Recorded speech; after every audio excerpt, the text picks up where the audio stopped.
Welcome into 49ers Access. My name is Sterling Bennett, and today we are reacting to the San Francisco 49ers 26-21 victory in Week 2 of the NFL season against the New Orleans Saints. And it was a nail-biter, albeit a little more comfortable than Week 1. But just like Week 1, the defense closes things out on the road. Another strip sack fumble. Week 1 by Nick Bosa. Week 2 by his counterpart, Bryce Huff. San Francisco gets the win. Mac Jones leads them to victory in what may be one of the best performances of the entire Week 2 slate. Who would have thought that was the case? And we saw a very large improvement, exponential improvement from this team's 2025 draft class, namely first-round pick Mykel Williams. We'll get into the good, the bad, some things that need improvement, and some things that might be something to watch going forward for the 49ers this year. Right now, drop the like, share, and subscribe button for me if you can, and tell me down below in the comments, what are your takeaways from San Francisco's Week 2 win? And let's dive into the recap of the 26-20 win over the New Orleans Saints in Week 2 of the NFL season, because this game had it all. It had takeaways, had turnovers, had a backup quarterback dicing up the Saints defense on the road at the Mercedes-Benz Superdome. It also had a tight finish towards the end, 26-21. The Saints could have very easily won this game, and San Francisco's defense continues to be a very, very large bright spot for this organization this year. Robert Saleh's back. It was a big highlight Week 1, another big highlight in Week 2. But I think where we have to start is Mac Jones. And if there was one phrase I would share with my friends, I would tell my friends, I would have told Saints fans, and the Saints should feel this way, they got McCorkled. If you would have told me walking into the week, and look, I try to tell you guys, be confident. I know it's Mac Jones. There's worry there. Anytime you are playing your backup quarterback on the road in front of an opposing home crowd and an opposing team's home stadium, there is reason to worry. If it's the Eagles or it's the Saints, playing on the road and winning is not easy in the NFL. And you just didn't know what kind of Mac Jones you were going to get. There were questions as to, will Jauan Jennings play? Will Trent Williams play? They both did at a really high clip. Williams was great. Jennings was a major benefactor in the offense today. Had a touchdown pass and a lot of big third down catches, being third and Jauan, as you all know he is. But Mac Jones was as close to perfect as you can get. Yes, there was some issues. Held on to the football way too long. That snake bit him on the strip sack fumble he had, which was brutal coming out of halftime. That was kind of the only blip on the radar. There was some bad throws here or there, some throws behind Braden Willis that probably would have been a pick six had Willis not played some defense. Also a throw behind MVS early in the game, which also could have been a pick. But outside of those few plays, I thought Mac Jones had a clean slate throughout.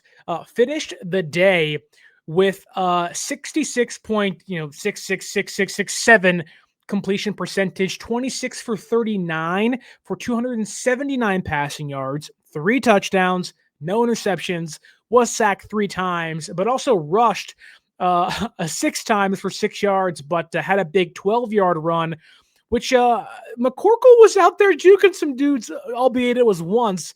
It was a nice kind of cut back, like, whoop, you almost got me, but you missed highlight. I was very much impressed by Mac Jones. And we all knew that this was Kyle's guy in 2021.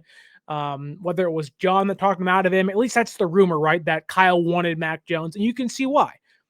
While the mobility's not there, while the decision-making is still a question mark at times, he has the arm to play in the NFL.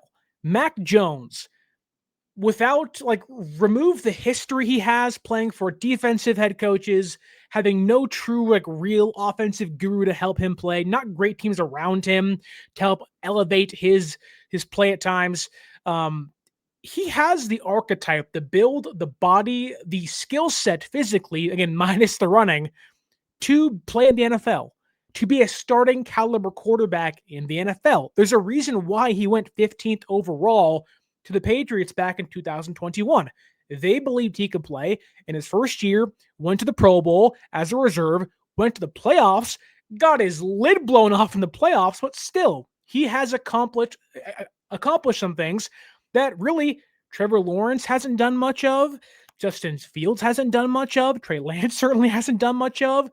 And the other quarterbacks in that class, Zach Wilson hasn't done much of. Mac Jones, albeit doesn't have this insanely high ceiling, he does offer something to you as a backup quarterback that you could honestly say on maybe 3 or 4 other teams probably could start in the NFL, which that's a great place to be in if you are San Francisco. Now, I'm not going to come out here and glaze Mac Jones of, McCorkle, he's great. I'm not going to do that, but today he was, and that deserves praise. Where as easily as Mac Jones could walk out against the Cardinals in week 3 if he is a starter and be terrible, he was really good today. Again, there were concerns, there was worries. Could the offensive line protect him?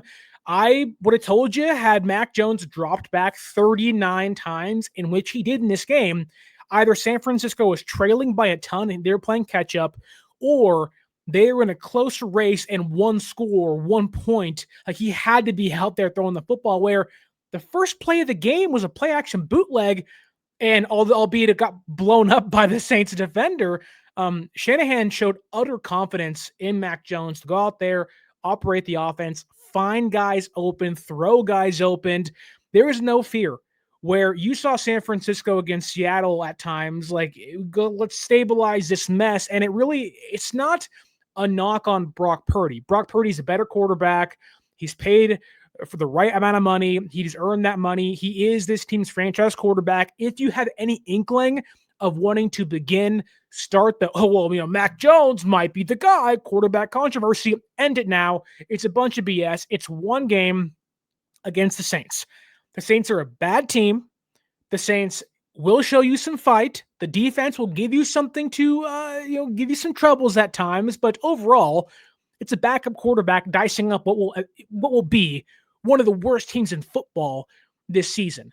That said, the way Mac Jones facilitated everything today was awesome. Like, going to the box score, guys that had receptions: Brian Robinson, Kyle Juszczyk pre-concussion, Luke Farrell, Jake Tunges, Kendrick Bourne, Christian McCaffrey, Ricky Pearsall, and Jauan Jennings. What is that? 10 guys? 1, 2, 3, 4, 5, 6, 7, 8 guys had receptions today. And then 2 other guys didn't have catches but had targets. 11 guys, 10 guys were targeted by Mac Jones today. You never see that from a Kyle Shanahan offense. It's always, you got 2 receivers, 3 max, you got your 1 tight end. Where San Francisco was moving the ball around, doing what it took to win. I thought Kyle Shanahan was tremendous in this game. The way he operated the offense, scheming guys open, making it easier for Mac Jones. The way they were aggressive to score before halftime in this game. It was really awesome to see, because I tell you what, this team needs Kyle a lot to be in that groove, getting the rhythm of calling plays. And today, you did see somewhat of a reversion back to that Jimmy Garoppolo 2019 team. A number 10's playing quarterback, Kendrick Bourne's at wide receiver. There was some similarities there in New Orleans, I might add, but I think you can trust Mac Jones's arm a heck of a lot more than Jimmy Garoppolo. Hence why there was some drives where I think we're all kind of saying, like, why aren't you running the football? Why are not why are we not bleeding the clock, playing some takeaway? To Mac Jones and Kyle's credit, they didn't really need to. Yeah, there was some drives you want to have back. Yes, there was late game stallings of drives that you wish you wouldn't have to tell the defense, hey, save us, please. But other than that, I really thought Mac Jones had a really clean slate. There was 3 sacks. Most of those were him holding on to the football too long. And even if guys weren't open, you love him to get out of the pocket somewhat, throw a ball away, live to fight the next down. But it's really hard to not be impressed with Mac Jones. And I know you can look around the NFL and say, this guy played that way. Like, Mac Jones probably had one of the best performances of any quarterback in week 2. And for a team that may need him against the Cardinals week 3 or maybe against the Jaguars week 4, I think, at least I believe, and I always had some thought of this, but needed to see it. Like, I think everybody believed that at some point Mac Jones would fit this offense well. It was just, some Polar Express seeing is believing, right? And we saw it today. Again, it's a bad Saints team, but winning on the road is never easy. Like, getting W's in the NFL is never easy. So doing this on the road, backup quarterback, no Ayuk, no Robinson, no George Kittle, a banged up Trent Williams, a banged up Jauan Jennings, like, this is a big deal.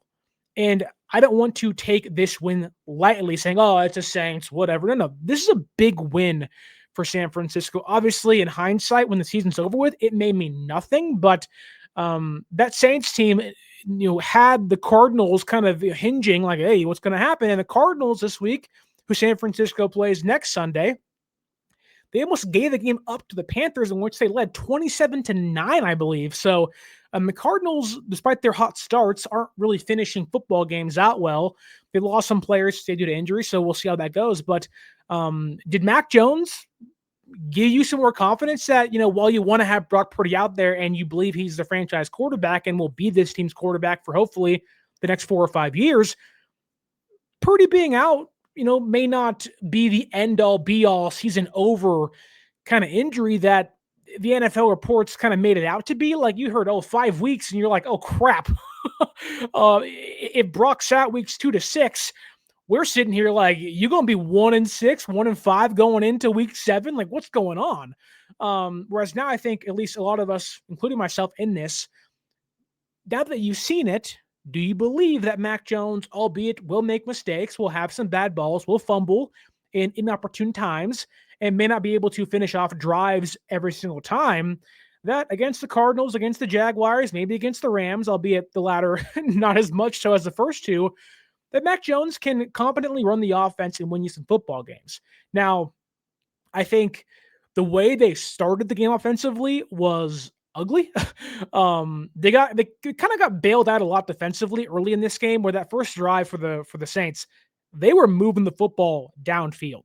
I think I had mentioned either here on this show or with Larry Krueger on the Pig and a Pickle Krug show that if San Francisco could survive the first deep shot, the first big hit the Saints, want to take in the game and kind of bounce back from that, they'll be okay.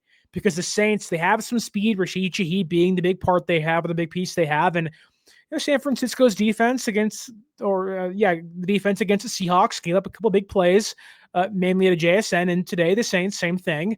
Renardo Green was getting picked on a lot in that first drive.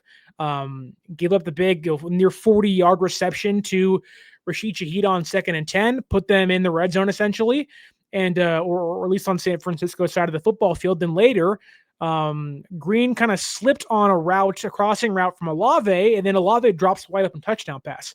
And you're like, whew, that was close. And then they missed a field goal. And you're like, okay, we're getting some luck on special teams. The tide's turning. This is great. And then San Francisco, after you thinking, okay, you're on the road, put up some points early, get a young team, you kind of rebuilding on their heels. They look terrible on the first drive. Play action bootleg for Jones. There's a Saints defender right in front of his face, and he's like, "Oh, get away from me."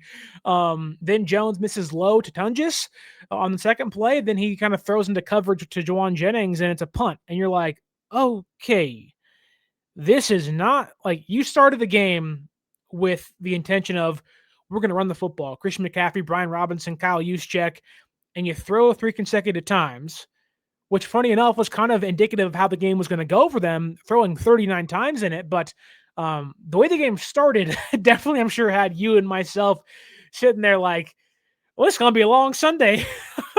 You're about to ruin my entire day. If this is how it's going to go, this is not good. But thankfully, San Francisco's defense on the Saints' second drive came up big, gave up 19 yards to Kamara on the ground. Then Jair Brown playing some nickel in zone coverage and on 3 safety sets and base downs, got a big PBU forced a 3-and-10. Rattler gets an incomplete pass on 3rd and 10. San Francisco gets the ball back and goes to work. And they get the ball on their own 20-yard line. They march all the way downfield, get bailed out by a big, 3rd down DPI on Isaac Adams. So thank you, Isaac, for your services last year, albeit you were terrible for us, but thank you for helping us out today as well. So good on him. Then on 3rd and 14, which I think the 3rd down conversion rate today, maybe by numbers, isn't going to be great. I think it was at like 56%, which isn't terrible, but isn't great. You want it to be around, high 60s if you can. But I thought that the 3rd down throws by Mac Jones today, where he looked his most comfortable throwing on 3rd down. And I think on that second drive for San Francisco, a big 3rd and 14, where the offense hasn't looked great. You've had some, TFLs against your offensive line, and he's been sacked a couple of times, and you're sitting there like, this is going to be a rough, 7-3 finish if this game continues this way. But Ben Bartch goes down, which, funny enough, might be a blessing in disguise because Connor Colby looked awesome. Connor Colby should be this team's starting left guard. Now, I obviously hope Ben Bartch gets healthy and can somehow return for San Francisco, but in his absence, Connor Colby that held up in pass protection.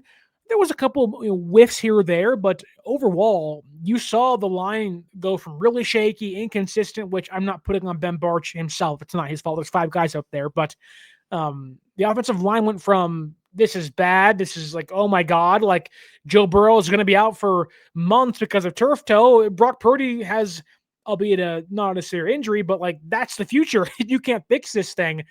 And Ben Bartch goes out, Colby comes in, and it was like they just glued the holes back together, and there was rarely any pressure on Mac Jones after that throughout the day, which the Saints' defensive line, at least, albeit doesn't have Chase Young in this game, they got after it after the Cardinals 2 weeks ago, which are pretty good pass blocking offensive line in their own right. So I thought the Niners' offensive line was rough to start, but they bounced back in a big way today. They were awesome, which helped on those 3rd down conversions because on that second drive, big 3rd and 14, they find Pearsall coming back to the football for 15 yards, get you a conversion. The offense starts moving. Mac Jones scrambles on 2nd and 15, for 12 yards, get you in 3rd and 3. CMC runs for a 1st down. And then they have an excellent play fake where it's almost like it's not a Statue of Liberty Tom Brady against the Colts in the playoffs, right? Where he like kind of jumps up and puts the ball behind him, below him, and you can't see it. But excellent play fake, get a little bootleg out there, toss to Luke Farrell, gets the 1st touchdown of the game, and the 3rd by a San Francisco 49ers tight end this year, which, funny enough, San Francisco's their first 3 touchdowns to begin the season, all by different tight ends. When has that ever happened under Kyle Shanahan?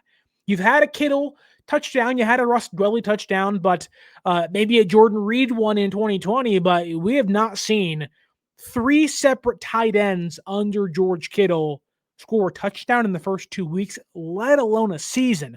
Kittle and Tunges week 1. Farrell opened the game up today with the big one from Mac Jones. And we all talked about the connection that Jones and Kendrick Bourne had. Patriot days, he's going to rekindle some magic in New England, which wasn't much magic at all. But how about Luke Farrell, in which Mac Jones and Luke Farrell played together in Jacksonville last season? They have a connection, albeit, again, not a good one or a big one, but they found each other for a touchdown. Luke Farrell's first career touchdown reception and his first touchdown reception, and I kid you not here, his first touchdown reception since his collegiate days in 2020 against Clemson, funny enough, also in the Mercedes-Benz Superdome. Keep him there. Lock him in the building. He likes to score touchdowns in New Orleans, but good on San Francisco. Gets ahead 6-0. Then here we come out. Eddie Pinheiro, will he be De Niro? And he misses the extra point. And the football gods sure have a sense of humor. You know what, Niner fans, you've suffered. It's been rough. A 70% field goal percentage, Jake Moody. How about you suffer one more time? We'll give you a taste of what you used to have just one more time. Realize that what's the saying? The grass ain't always greener on the other side. Here's Eddie Pinheiro, big whiff on his first PAT, and you're sitting there just like, hello, darkness, my old friend. You're like, oh my God. Cue the Simon and Garfunkel crap. Oh man. um, but thankfully he bounced back and was good. And ended up being amongst many difference makers in this game for San Francisco. But San Francisco goes up 6-0.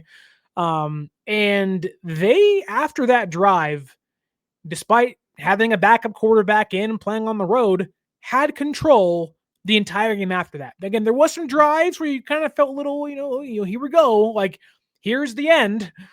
Here's where things, go off the rails and Mac Jones falls apart and he gets McCorkled himself. And we're like, oh man, don't love this. But they never trailed the entire game. San Francisco led from their second offensive drive onward till the very end, commanded the game. And I don't know if you felt this way, but I didn't really feel like I didn't feel this overwhelming threat of we're going to lose or they're not going to pull this out. Again, yes, there were moments of, okay, the offensive stalled, big strip sack against Mac Jones coming out of the first half. Ball is near midfield or later in the game where the Saints get the football and D Winters gets called for roughing the or unnecessary roughness because he shoves the quarterback out of bounds, and it's like, don't do that. Don't be that much Stray Greenlaw. You can. Everything else was great. D Winters was awesome in this game. Don't be that much Stray Greenlaw, please.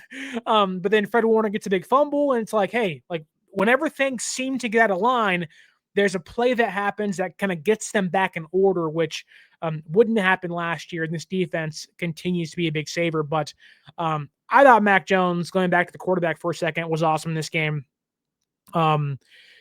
He continued to find plays and guys open. I thought his chemistry with Pearsall, albeit it wasn't like Purdy's was, or, it wasn't like him and Brian Thomas last year in Jacksonville. They found each other, a handful of times in this game and, found way to get San Francisco's offense in field goal range plenty of times.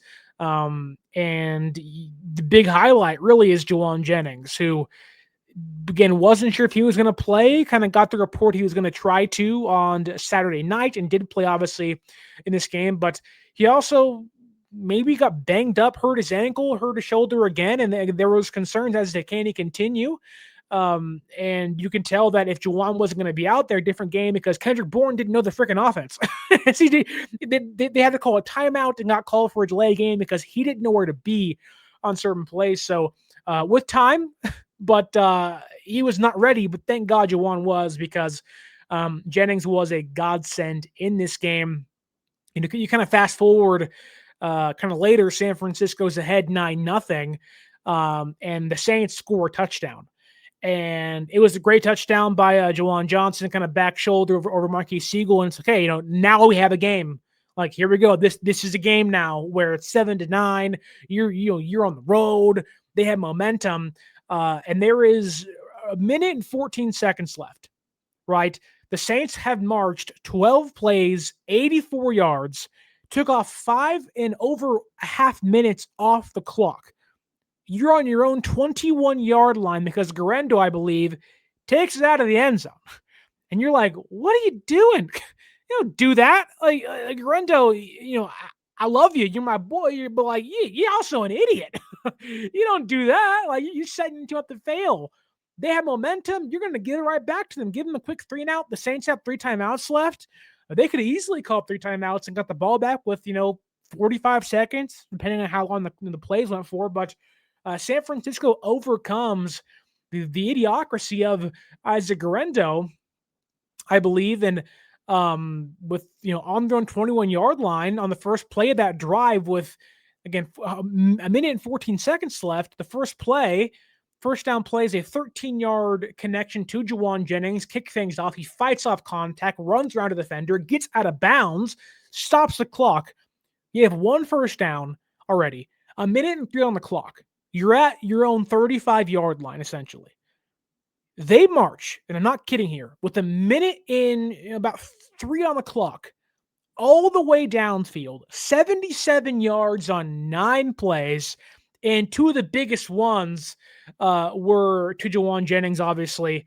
You have the first down play, Jauan catches it, goes 12 yards or 13 yards, gets out of bounds, right, and stops the clock. Then later, It's 3rd and 6. The drive's about to stall. And once again, which beautiful blue-haired man rears his semi-attractive head, if you will, with the bum shoulder and a bum ankle and a hankering for some incentives in his contract.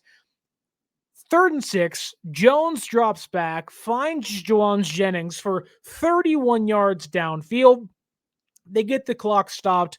They go on to score on a Christian McCaffrey lined out wide in the slot touchdown towards the right sideline, which, again, is crazy because on the 16-second mark, it was a check down to CMC. Jonas Sanker, a rookie, brings CMC down inbounds, and you're like, oh, okay, get back. Thankfully, San Francisco had a timeout, but they get the play, clock stop, throw a touchdown pass, and Mac Jones shows you exactly why he is this team's backup quarterback. Like I already said, 77 yards on 9 plays, and they left like 7 seconds on the clock. They marched, the almost the entire length of the field in 1 minute and 7 seconds. Mac Jones was 7 for 9, not including a spike on the play to stop the clock, and 1 touchdown. It was a Shanahan-Jones, kind of display of wizardry on offense. It was awesome to see. Like, that was like maybe the best drive in offense of San Francisco, albeit it's been 2 games, have put together during the year. This drive to end the first half against New Orleans, and probably the first drive of the game against the Seahawks, depending on how you like to value things. That one wasted 8 to 9 minutes in Seattle. This one was a quick score, got to get the ball down there and put some points up. But you walked into halftime where you were going to be up 9-7. You're aggressive, and this is a point my co-host made on 957 The Game. Mark Grandy was like, Shanahan had 3 minutes left on it. San Francisco gets uber conservative. Even if they get down to the red zone, Shanahan's like, I don't want to give the ball back to to New Orleans. Oh, and that drive probably stalls, or it leads to a field goal and you're winning, 7-12 going into halftime, rather than a touchdown pass. And it's like the less than a minute and a half mark probably sped things up for Kyle of like, hey, 2 calls and that'll go, calling things out, moving quickly. And really, it kind of sped up the process for Mac too, where it's like, we got to go.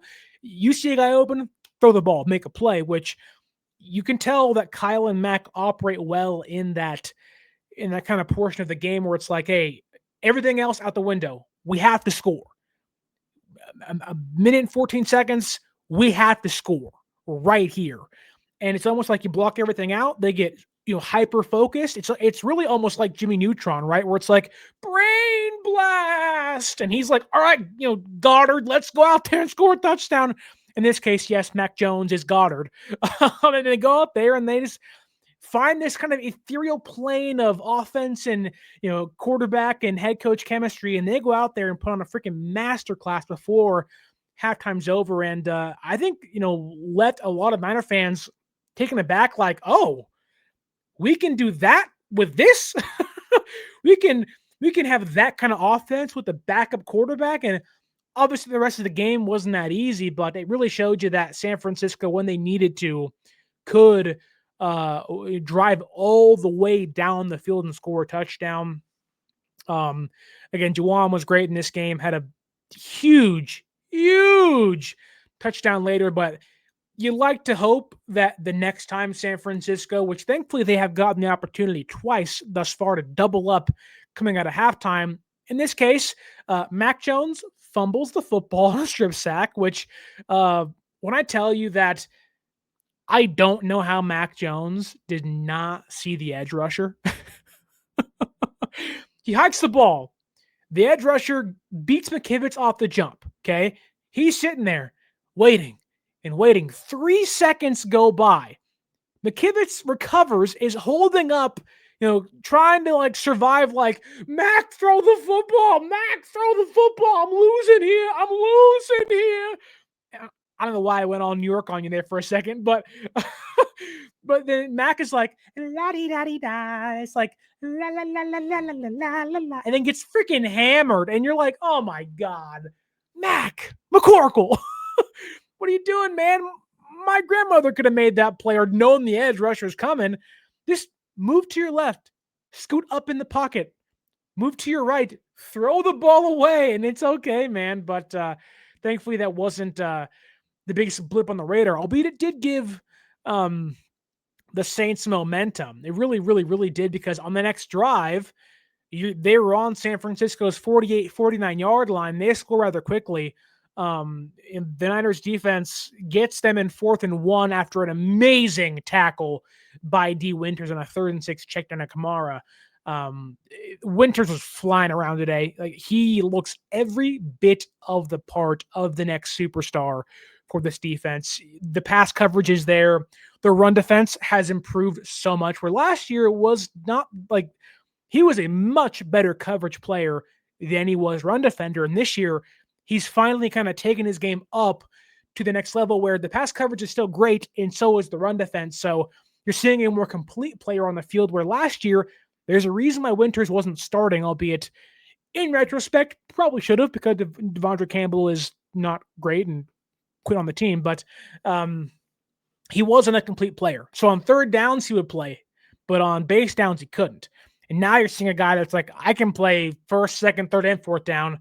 But they do give up a 4th and 1 QB option, which Upton Stout had Rattler dead to rights, like dead to rights. He makes a smart play, kind of shades the check down guy, and then cuts to get Rattler, and Rattler just goes, whoop, right past him. So big whiff there, but San Francisco, or the Saints, get in the end zone on a Rashid Cheat touchdown, which it happens. But still, you can't put the defense in that kind of a compromising position at their own 48-yard line, saying, hey, bend, don't break, which they almost did. So a lot of kudos to San Francisco's defense, but thankfully San Francisco then drives back up the field, and they get a field goal and put some points on the board, kind of get their lead and momentum somewhat back, albeit you wish it was a touchdown, but still it wasn't. To get a field goal, which Eddie Pinheiro in this game, 2 for 2 on field goals, and I believe he was, if I can see here, 2 for 3 on extra points, at 8 points in this game. 8 points. When's the last time you can trust a guy that well?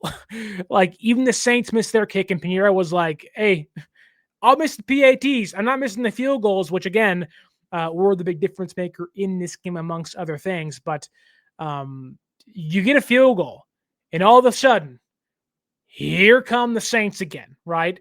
Where you're up, coming out of halftime, you're up 16-7. You come out, they put a touchdown on the board, and you're sitting there, oh crap, it's 16-14. You get a field goal at 16-17. Excuse me, it's 19-17, or oh my god, 19-14. Numbers are hard. I can't count. There's a reason why I only took one college algebra class. This is it. Anyways, it's 19-14 in the 3rd quarter. Here come the Saints, right? And they're marching. They're marching hard. The Saints are coming in, if you will, and they're moving the football. Rattler scrambles to the left sideline. Winters kind of pushes him out of bounds, gets a 15-yard penalty, because now, and this is why mistakes like this are so brutal, because touchbacks give the opposing team the ball on their own 35-yard line. If the guy scrambles for 5 yards and you push him out of bounds for a penalty, that's 15 yards on the play. So you're getting, a 20-yard play. They're immediately on your side of the football field. No, here we come. The next play, San Francisco blitzes. It's stymied by the Saints. They get a completion to Olave. The next plays are run by Miller. Then thank God, where again, this is a game that's 5-point difference, right? Like I said, in my whole numbers kerfuffle, it is 19-14. It's a touchdown away from not being in your favor. And who comes to save San Francisco? The All-Pro, Fred Warner, on a play that may have been an incomplete pass. I know the broadcast had said that he had caught the ball on his helmet, like he kind of juggled it and caught it on his helmet with 2 hands. then like had 4 like little minor like cha-cha, like, 1, 2, 3, 4 kind of steps. And Warner comes over. Instead of going for the whammy to nail the guy, bring him down, which most players would do, All-Pro Fred has the instincts to not just go for the player, but say, ball, I want ball, give me ball, like a freaking dog on a mission, like playing fetch, ball, ball, ball, ball, ball. Sees the ball, dives at Kamara, grabs the football out of his hands while he's outstretched before a shin, an ankle, an elbow, and knee hits the ground. They're not sure it's a fumble. They review it because Shanahan smartly throws a challenge flag, wins his first challenge of the year. They get the ball back. Immediately steal momentum back from the Saints. Stop what could have been a very huge game-changing drive in this one for New Orleans, for a young quarterback like Rattler, who is still yet to win a football game in his career, which I thought Rattler was awesome in this game. I thought it was tremendous. I'm not, high on him, but smart player. The mobility's there. The arm talent's there. I wish he wasn't playing for the Saints. I wish he was playing for a more competent, well-built organization because he does have something. But I think he'll play in the NFL for about 6, 7 years. Like he has the ability to be a good quarterback. He just needs a much better organization around him, and probably better receivers and tight ends, if you will. But an effort that was not unnoticed by me, at least, by Rattler. That said, Alvin Kamara. I don't know if you guys caught this on the broadcast. Alvin Kamara, against every other team in football, not named the 49ers, 3 total fumbles. He doesn't fumble. He doesn't fumble at all. Against the 49ers, though, Alvin Kamara, which is probably in the Christian McCaffrey realm of player, great receiver, good running back, had 99 yards on the ground in this game. He was awesome for them, if you will. He has fumbled the football 4 times against the 49ers in his career. 4 times. And I believe the last time San Francisco played the Saints in the regular season was 2022. Okay.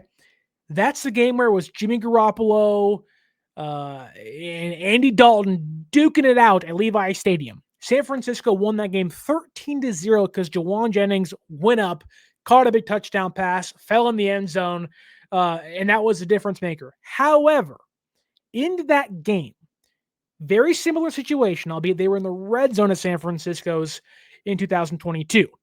Saints are marching downfield, hoping to put some points on the board, take momentum over, get a big game-changing touchdown, and maybe spark a comeback to win the football game. In this case, they would have had a lead had they scored in this game. This week, 2025, Warner gets the fumble, forces it and recovers it himself, if you will. In 2022, Hufanga blows up Kamara at the goal line. Ball pops in the air. San Francisco recovers and stops the Saints' momentum and drive. I don't know what's in the air with Kamara in San Francisco, but he always finds a way to give up the football the moment the Saints are marching downfield to score some points, which thankfully he did, because I don't know what this game would have looked like had the Saints, who don't seem too far off from winning this game, but again, nothing felt out of control. Where every time it felt like, oh, here's the big drive.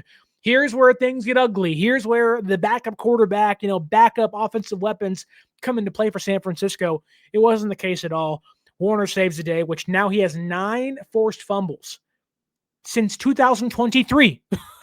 2 years, or I guess 2 years and 1 game of play, 9 forced fumbles. That is 1 shy of TJ Watt for the most in the NFL during that span. Warner is incredible. He was awesome in this game. Had a big PBU on 3rd down later in the game. He had a couple of TFLs, had 11 tackles, led the entire team. He was awesome. Then, of course, the next drive for San Francisco, they're running the football. 3rd and 10 again. Mac Jones complete to Christian McCaffrey. Drive continues. And 3rd and 11. Is this going to be it? Can you maximize? Are the Saints going to play bend, don't break and hold you to a field goal? Or maybe in some cases, if Jake Moody's out there, a missed field goal. Nope, on 3rd and 11. 3rd and 11. I don't know if it was on purpose, knowing Kyle it was, but they used Christian McCaffrey as a check down option. It makes Pete Warner, who is blitzing the crap out of the football today, he bites, looks back, and Jauan has already broken on a crosser, and he's off to the races. 42 yards for a touchdown pass from Mac Jones, a laser over the middle. He's basically wide open. Jauan with the bad ankle is sitting there like, I'm Greg Jennings of Madden 2011, put team on my back. I'm going for a touchdown pass, limping his way. And he's struggling like, oh my God, how long is this touchdown pass going to be? But it's 42 yards, 3rd and 11. Mac Jones was awesome on 3rd downs up to this point, which ended up being San Francisco's last touchdown of the game. So we're in the 4th quarter here, okay? In the 4th quarter, after Jauan Jennings' 42-yard touchdown pass, which was their last score of the game for the 49ers, Mac Jones was 7 for 10, 121 yards with 3 touchdowns on 3rd down against the Saints up until this point. He was the first 49er since Jimmy Garoppolo, week 9 of 2019, to have 3 3rd down touchdown passes in a game. Wearing the same number in New Orleans. Kendrick Bourne's your receiver. A lot of things happened that felt very Jimmy Garoppolo-like in this one. And then, of course, the Saints get the football back. They score a touchdown, bailed out by 2 penalties by Upton Stout and Marquise Siegel, which you play young guys in the secondary, you're going to get burnt sometime. But again, this game, even on a drive like this where San Francisco gets a big touchdown, the Saints answer back. When the Saints answered back, the Upton Stout penalty, ticky-tack, really? I thought it was great coverage, but illegal contact called on 3rd and 12. Siegel gets called for holding on 3rd and 5. Like, the Niners have things they can clean up, and if they can clean those things up really, they are going to be, which they already are, 2-0, right? They can be even better. And the defense has been, and if it continues this way, will be a very big bright spot for them. But before I get into the defense, I do want to highlight one more player on offense, that being Christian McCaffrey. There was some concerns as to him having 31 touches against the Seahawks. Didn't love that. Didn't love the amount of times he was carrying the football. It felt like a spam CMC outing for the 49ers, and you just worry about how long can that continue. The way they utilized Christian McCaffrey today was so much better. It was the appropriate amount of touches. He had only 13 carries for 55 yards, averaged 4.2 yards on the ground. His longest was about 10 yards, but also had 6 receptions, 52 yards, and 1 touchdown. Yet to have a rushing touchdown this year for San Francisco, which in itself is surprising, but CMC gets in the end zone for the first time, I don't know, since the Buccaneers game, I think last year, which I believe was his first game back, but I'm not even sure he got in there. Like, it feels like a long time since we've said touchdown Christian McCaffrey, and he was capped at 19 touches today, had about 107 yards in total and 1 touchdown. He was a big game changer for them. I don't want to not mention Christian McCaffrey. He continues to be a game-changing player, and the more he's healthy, the better for San Francisco. I thought he was awesome today. In fact, this stat is courtesy of Kyle Posey and Niner Nation. If I told you that Christian McCaffrey was, I believe I have it here in my notes, the most, like, his success rate of runs on the ground, if I can find it right here. Give me 1 second. I apologize. Right here. Last week, Christian McCaffrey had 22 carries for 69 yards against the Seahawks and a 36.4 success rate. Against the Saints on Sunday, he had 13 carries for 55 yards, but a 69.2% success rate. That was the highest success rate of Christian McCaffrey's career. He won the Offensive Player of the Year award 2 years ago. And yet this was his most successful rushing performance. Didn't score in the end zone, but had his highest success rate. Nearly 70% of his runs were successful. That's impressive for a guy who had 13 carries for 55 yards. His most successful rushing day ever. Obviously, you ask him, he probably wouldn't say that, but in regards to success rate, this was the most efficient Christian McCaffrey we have ever seen on the ground. Which maybe it shows that to how maybe unnecessary some stats are, because 13 carries, 55 yards, it doesn't blow you away. But nonetheless, Christian McCaffrey, a big game. And before we get to the defense, though, I want to remind you guys out there, San Francisco 49ers are 2-0. 2-0, undefeated. And they have a intense NFC West showdown headed their way next Sunday. Niners 2-0 host the also 2-0 Arizona Cardinals. They've beat the Saints and the Panthers. San Francisco has beat the Seahawks and the Saints. It is the San Francisco 49ers home opener of 2025.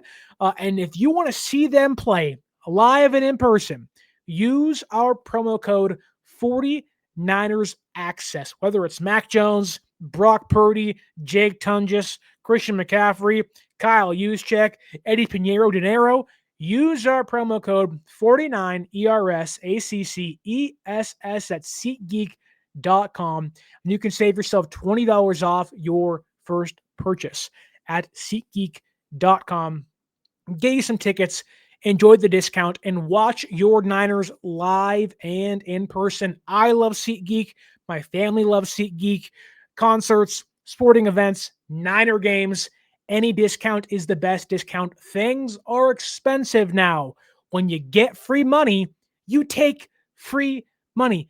This is essentially your grandmother slipping a 20 into your pocket when she hugs you goodbye. This is it. I'm your grandma. I love the young people. Here's $20. Use it at SeatGeek.com and save yourself $20 off your first purchase by using that promo code 49ers Access. Okay, let's get to the all gas, no brakes, may bend, but doesn't break Niners defense, because Robert Saleh has the boys cooking. He's making bacon. He's making eggs. They're flipping pancakes. There's hash browns. There's country potatoes. There's waffles. There's the okra. There's the grits. They're having a wild time out there in San Francisco, playing great defense. Robert Saleh has the boys cooking. Already kind of talked about Fred Warner and D. Winters. Those guys have locked up the middle of the football field. Fred, like the last two drives by the Saints offense, were stymied by how great this Niners defense was. Phenomenal stuff. Winters, I think, and Warner have already, to me, risen to become, if not the best, one of the best linebacking tandems in football. Fred is by far the best linebacker in football, but Winters, through 2 weeks, has looked equally impressive to Fred, albeit no takeaways yet. But Winters is awesome. Warner's awesome. The two W's out there, bringing home 2 W's for San Francisco. And while there are some concerns in the secondary, Bernardo Green getting burnt back-to-back weeks, 40-yard receptions, not ideal. Got picked on early, but came kind of turn things around late. San Francisco really hasn't been beat deep too much. Pinnock, I think, had a pretty nice game at strong safety. Siegel, for as like, you really didn't call his name much outside of the penalty, which, okay, like, young guy gets called for holding. I'd rather you get called for holding than give up a 50-yard touchdown pass. And even on Green's case, get called for the PI than give up the 39-yard reception. I'm okay with that. Give PI. Do that. Play more physical if you have to. But Lenore's great. Stout's had his issues at times, but again, a bounce back day from him too. He's a small guy, got hurt and came back, but he's feisty. Had his first sack in this game off the nickel, and it wasn't like a free shot. Like he nickel blitzed, Kamara picked him up, and Stout fought through it like, hey, get out of the way. Hey, move him over. Gets around Kamara, brings down Rattler. So for his first career sack, big day for him. Congratulations, Upton Stout, won this team's third-round pick. But I think the focus really should be on how this defensive line played. There was some folks that, and I didn't see much of this, and I understand why it was this way, but a lot of people, too many people, were very low on Mykel Williams after week 1. And I get it. The box score wasn't, saying his name. He wasn't singing like, oh, Mykel, whatever we're doing, It wasn't great. There wasn't, 2 sacks. There wasn't a big pressure rate. We have since learned, since week 1, Mykel Williams was doubled 94.4% of his 18 pass rushing snaps week 1. That was the highest clip in football. More than Nick Bosa, more than Myles Garrett, more than TJ Watt. Yeah, Mykel Williams, who didn't play a single preseason game, who missed a month of training camp and part of the preseason because of the ankle injury, had 1 week to practice essentially leading into his NFL debut against the Seahawks, was doubled 94, nearly 95% of his pass rushing snaps. And people, he didn't have sacks, so he didn't have pressures. He's terrible. First round pick, he's a bust. I'd rather have this guy and that guy. First off, pause. Be patient. It's a week 1. Justin Fields looked like the second coming of Christ. And then today got hurt and they didn't do anything. Week 1 is never indicative of how great you're going to be. Good teams have bad games. Bad teams play out of this world on week 1. And Mykel, I thought, wasn't great against Seattle. A lot of misses, some things you have to clean up. And Saleh kind of wasn't giving a glowing review, but kind of said, give it time. It's his first game. You fast forward to week 2 against the Saints, and Mykel Williams jumped off the tape continually. There was not a drive that went by you didn't hear the name Mykel Williams with the stop, Mykel Williams with the sack, Mykel Williams with the phenomenal run defending play. Mykel in this game looked incredible. The exponential growth that he took from week 1 against Seattle to, mind you, a Saints offensive line that was a top 10 pass blocking unit in football in week 1. They may suck in other areas. And San Francisco's run defense wasn't perfect in this game. And there was some times, especially in the red zone, when the Saints got there, that they got run over. That will hopefully get cleaned up. Albeit Kamara is a tremendous running back, which, okay, you understand there's a challenge there. A bigger one than Kenneth Walker and Zach Charbonnet. Yet, Mykel Williams, his strength, his length, fully on display in this game over and over again. In fact, there's a play in this game, if I can find it here in my notes. It's on the last drive, or second to last drive, I believe. It's the last drive, I think. Yeah, last drive. Mykel comes up big on back-to-back drives, but let's highlight the last drive for a second, and we'll go backwards, right? The last drive of the game.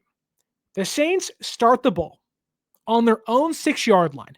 They're cooking. 6 yards here, 10 yards here, 8 yards here, out of bounds, 2-minute warning, to Olave, to Johnson. It's second down. Mykel's playing defensive line, as he does. That's his position, okay? Rattler's kind of moving around, and he checks it down to Kamara, okay? Lenore, and I believe it may have been Winters or somebody else, missed the tackle on Kamara.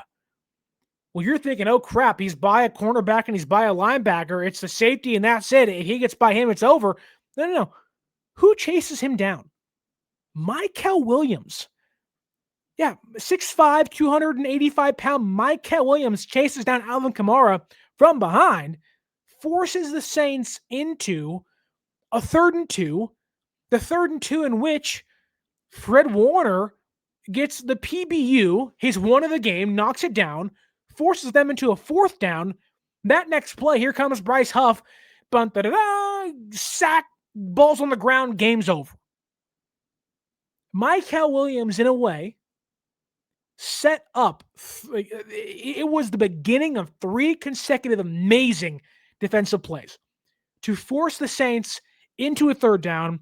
Warner on 3rd down gets the PBU, and Huff and Bosa clean things up at the end, right? Then you rewind a little bit on the previous drive by the Saints before their last drive of the game. They think they have a chance. They think, okay, like San Francisco punted. They couldn't put the game away. We scored a touchdown. He forced a 3 and out. We're getting the ball back. This is awesome. This is awesome, right? They go check down to Kamara.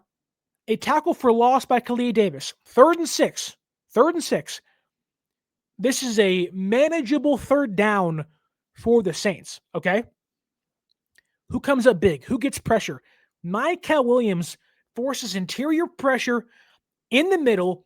It forces Rattler to move to his left right into Nick Bosa. Mykel Williams, on the last 2 drives of this game for New Orleans and this Niners defense, was a game-changing presence. Whether on the edge or on the interior, Mykel Williams was flashing today. He changed the game. He changed the game. Now, was he the nail in the coffin? No, but he had 5 tackles, 4 solo tackles, 2 tackles for loss, couple of pressures, forced, again, Rattler into Bosa, leading to a sack. Like, Mykel Williams was just awesome.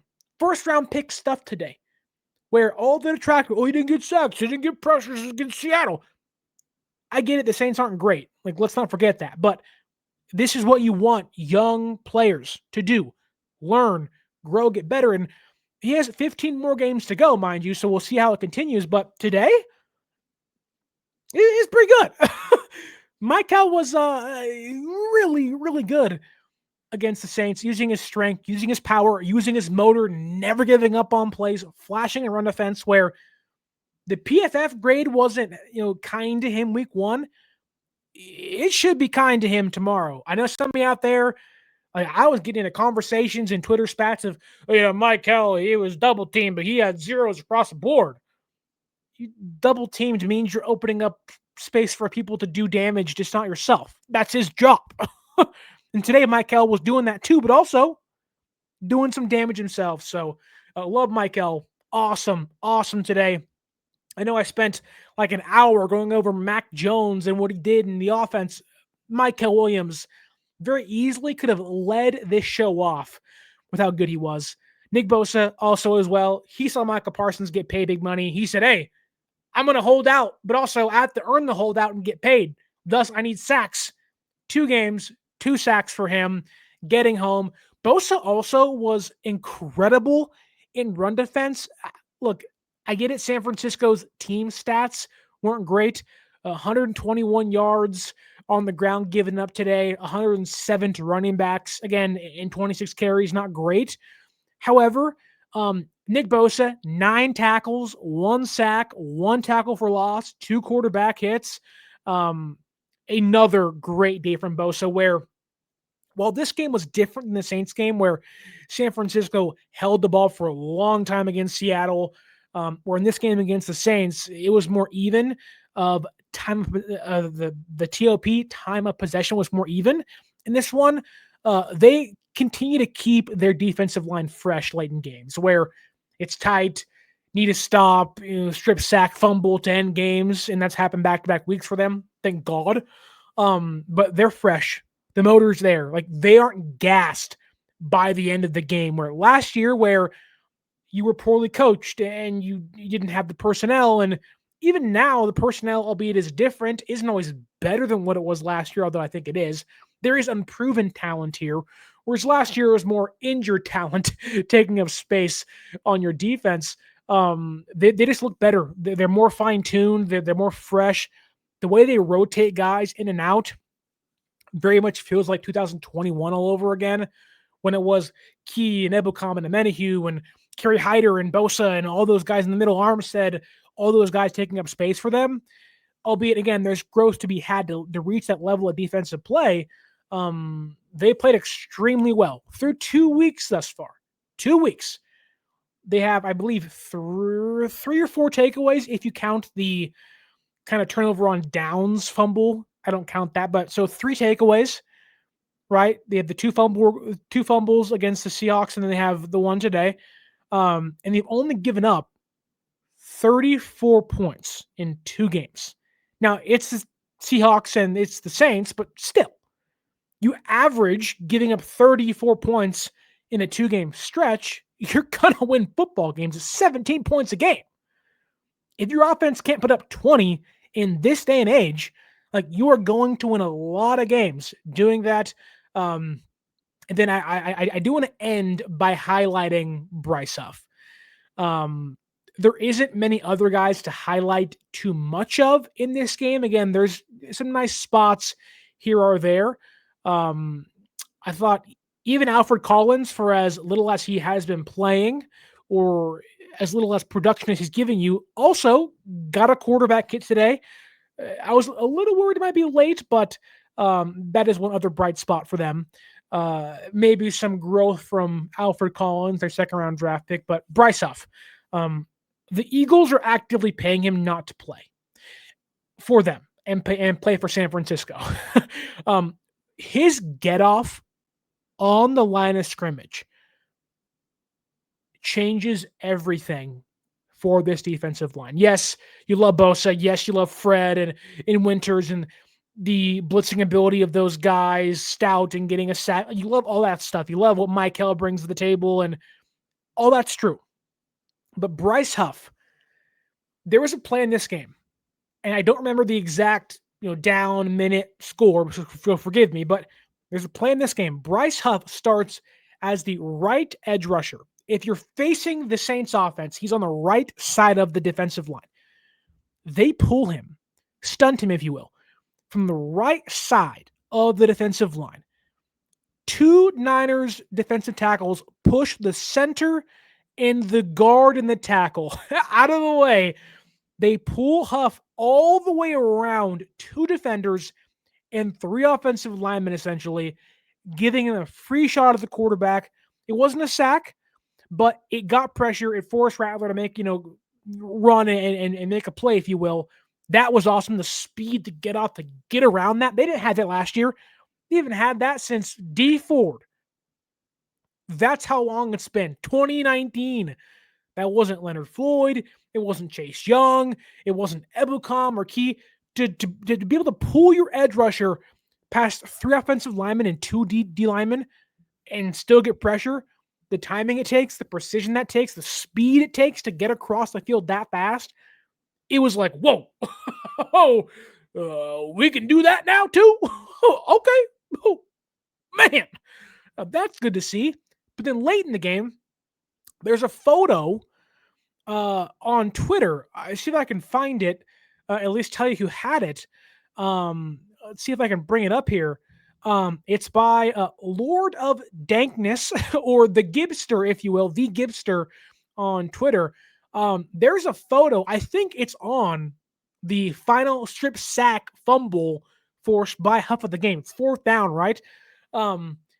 There's a picture of a still photo of the ball being snapped, and you can see Bryce Huff. The get off he has is absolutely incredible.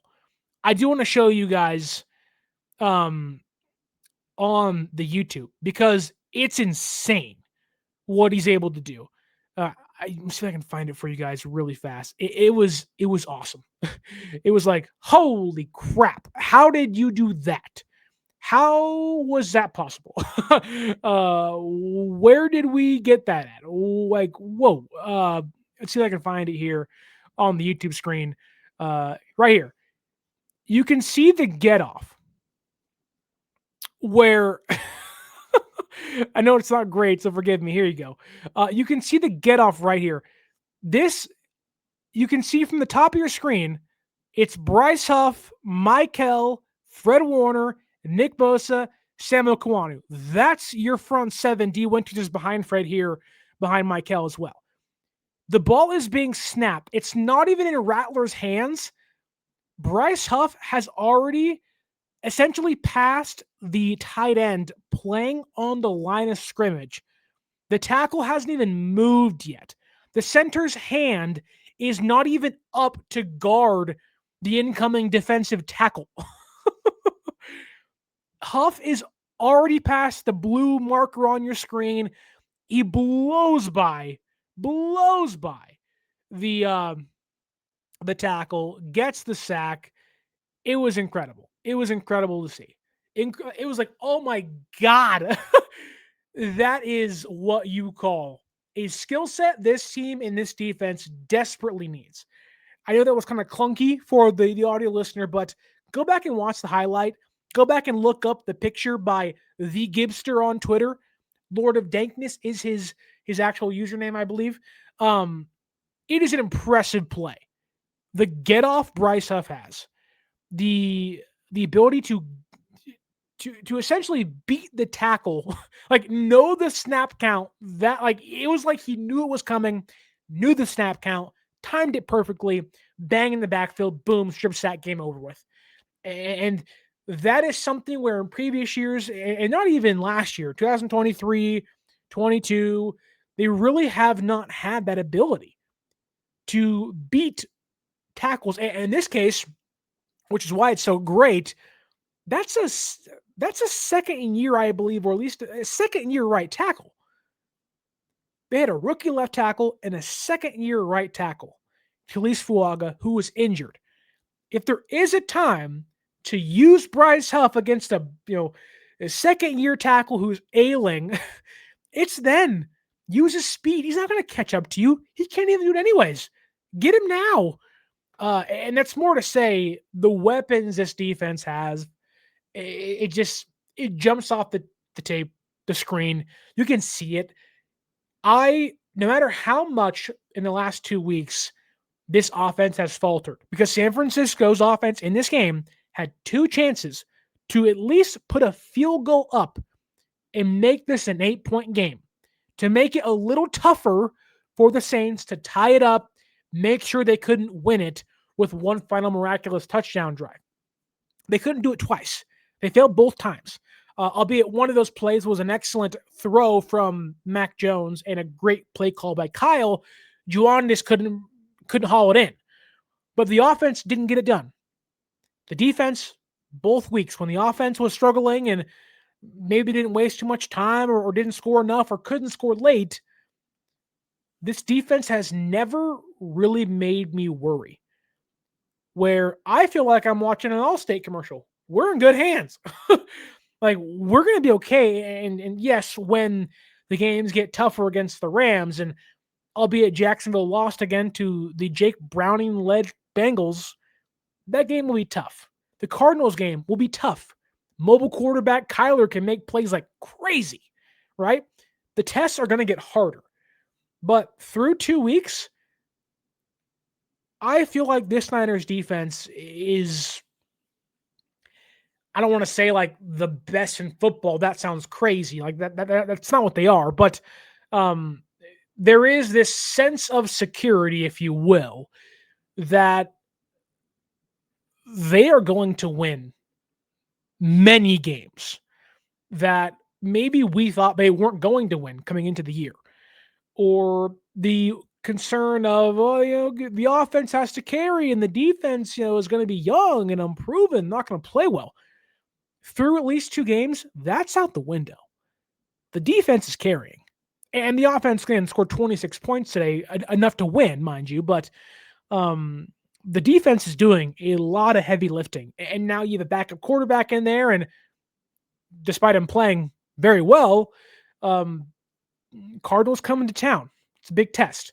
the defense in their home building with the home crowd finally in front of the faithful, they're going to be amped up. And I have a lot of confidence that this defense is really explosive. They're flying around. If they can rein things in, this team could be 3-0 by the end of next weekend, which was never off the table. But the minute you lose Brock Purdy and you lose George Kittle, that certainly becomes a big concern. Like people said, they were going to lose this week, that Mac Jones was terrible and this defense had problems. And yes, there's things to fix, correct, as there will always be. But if you're with me here, you got to feel really confident about the San Francisco 49ers. They're 2-0. A lot of teams can't say that. I think San Francisco's defense has played good enough against weaker opponents, albeit the Steelers' defense is terrible this year, and they gave up 30 points to the Seahawks, and that team's offense isn't good at all. I'm impressed. They're young. They're unproven still, but they have a lot to prove, but that's a good thing. Chip is on the shoulder, and they're getting it done. And that might be how you want them to play, with a lot to prove to a lot of people. Because right now, personally, they have shocked me with how good they've been this early. And for the offense, if you can play complementary football, special teams wasn't bad today. Made some field goals. That's good. Defense was excellent. Offense was moving the football and scoring some points. This is the most complete game they have played in a very, very long time. Maybe since the Jets game. Maybe I'm forgetting a game or two, but the Jets game week 1 last year at Levi Stadium, that may be the first complete game they played in over a year. I'm feeling pretty good. Now, I'm not saying it moves them up into Super Bowl contender. No, it's week 2. Let's not go crazy, but confidence is the word. Secure is the word. I put my head to bed at night, which I will, and hopefully very quickly here. It's 10:40 at night on the West Coast. I would like to go to sleep. But when my head hits the pillow, I will sleep easy knowing that the San Francisco 49ers have looked a lot better on defense than I thought coming into the year. But tell me down below, what were your big takeaways from week 2? San Francisco 49ers 26-21 win. There was some sketchiness. There's things to clean up, but what'd you think of Mac Jones? Did he surprise you? I know he did. You did not expect McCorkle to become uncorked against the Saints in week 2.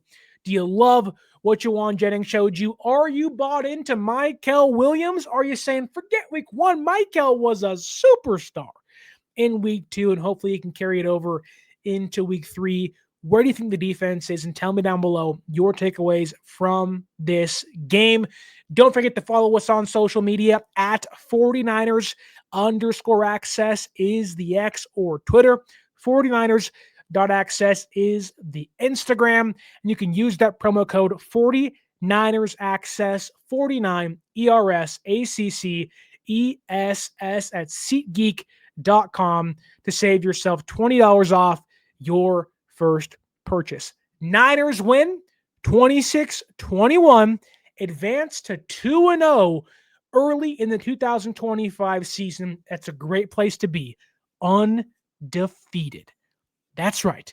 Your Niners, for now at least, are undefeated, setting up a battle of 2-0 teams in week 3 at Levi's Stadium. The home opener. You better be there. You better be there. And you also come back here on this YouTube channel throughout the entire week as we react to whatever Kyle Shanahan says tomorrow, that being Monday, in his post-game press conference or his post-game media availability the Monday after the game. That's what they call it there on the PR sheets. And then throughout the entire week as we preview week 3 against the Arizona Cardinals, and Thursday night football reactions live with Larry Krueger. That's a new thing. Don't forget that. Pig and Pickle Krug Show featuring me, yeah boy. But come back for that on the YouTube channel. Like and subscribe to the show. Enjoy your week. Don't forget to love somebody. We all need more of that in this world. And as always, my name is Sterling Bennett. Niners win 26-21. And as always, until next time, stay faithful.